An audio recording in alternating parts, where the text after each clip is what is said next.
İgidlərimizin hər biri xalqımızın qürur mənbəyi, gələcək nəsillərə örnək olan ölməz qəhrəmanlardır.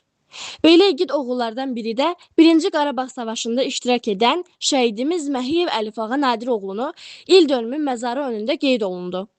Tədbirdə Qaraməryəm kənd bələdiyyəsi və icra nümayəndəsi, şəhidin qardaşları, əzizləri və yaxınları iştirak etdilər. Şəhidimizin məzarı önündə dualar oxundu və tədbir iştirakçılarından kənd bələdiyyəsi Səfərov Süleyman şəhidlərimiz haqqında bəhs etdi. Yaxınların vəsə borcudur. O şəhidin kimin boynunda haqqı varsa, yəni bütün insanların boynundakı haqqı var. Bütün şəhidlərimizin hər birinin bir vətəndaşlıq borcumuzu, bir vicdan borcumuzu ki, onların həm doğum günləri, həm şəhadət günlərini qeyd eləyək, məzarı önünə gəlsin, çiçək qoyulsun, Quran oxunsun. Yəni bizim bugünkü gündə elə biləcəyimiz işlər bunlardır. Şəhid o vaxtı ölür ki, unudulur, yaddan çıxır. Şükür Allah'a ki, şəhidlərimiz hər zaman yad olunur, hər zaman diqqət mərkəzindədir. Yaxınları, əzizləri tərəfindən, qəlbində vətən eşqi olan insanlar tərəfindən daim gəlir, ziyarət olunur. Bu öz də bir böyük bir nemətdir. Allah bütün şəhidlərimizə rəhmət eləsin. Allah torpaqlarımızın azadlığı uğrunda öz şirin canlarını vətənə qurban verən bütün şəhidlərimizə Allah rəhmət eləsin. Allah yaxınlarına, əzizlərinə səbir versin inşallah. Yaralılarımıza da şəfa versin. Allah rəhmət eləsin.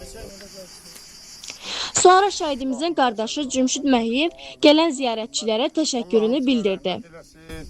Allah sizə köməyiniz olsun. Allah rəhmət eləsin. Əziyyət çəkib gəlmişsiniz. Sağ olun. Şəhidlərim yox, hamımızın qardaşları olar.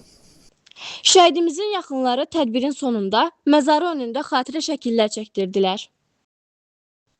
Ardınca tədbir iştirakçıları 44 günlük Vətən müharibəsində iştirak edən könüllü şəhidimiz Ağayev Ülvi Valihoğlunun məzarını ziyarət etdilər və burada dualar oxundu.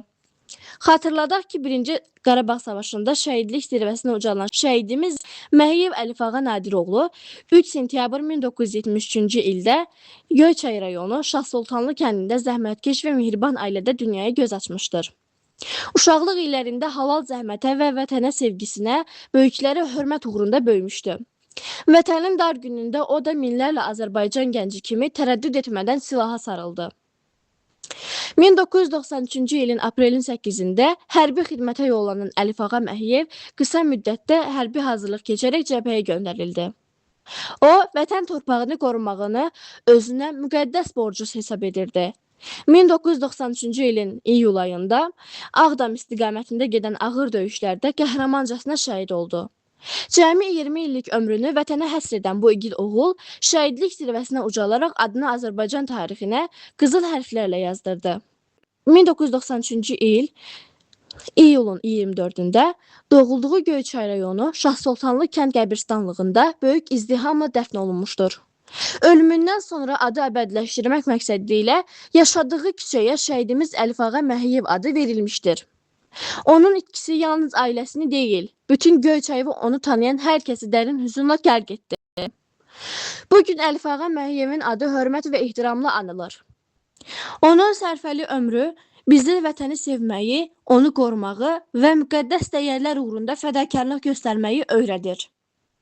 Ruhun şad olsun Azərbaycan oğlu. Sənin qəhrəmanlığın xalqımızın yaddaşında əbədi yaşayacaq. Allah bütün şəhidlərimizə rəhmət eləsin, ailələrinə səbir versin. Bəhlul Həmidov Göyçaylı, Zəka İsmailov Göyçaylı, Əliyarova Ramina Qusarlı. Göyçay Şahsultanlı kəndi. Azərbaycan internet televiziyası üçün yayımlanmışdır.